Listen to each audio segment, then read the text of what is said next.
Aí galera, acabei de trazer mais manga aí, ó. Abacate, tudo são uns 4. Ainda meio podre ainda. Acabei de deixar aqui.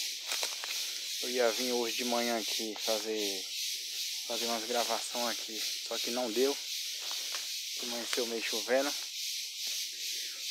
E aí eu vim mais ou menos umas 11 horas aqui, mas já tinha comido tudinho aqui, não tinha mais nada. Aí eu trouxe agora e esperar comer aí, né? Não tenho muito tempo também para ficar todo dia filmando, mas a gente vai tentando fazer o impossível aí. Meu objetivo aqui não é fazer abate de nada, é só fazer gravação mesmo aí. E aí é isso aí, galera.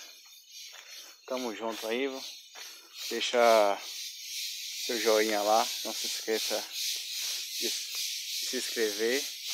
E para quem não é do canal, muito bem-vindo aí. E deixa seu joinha aí.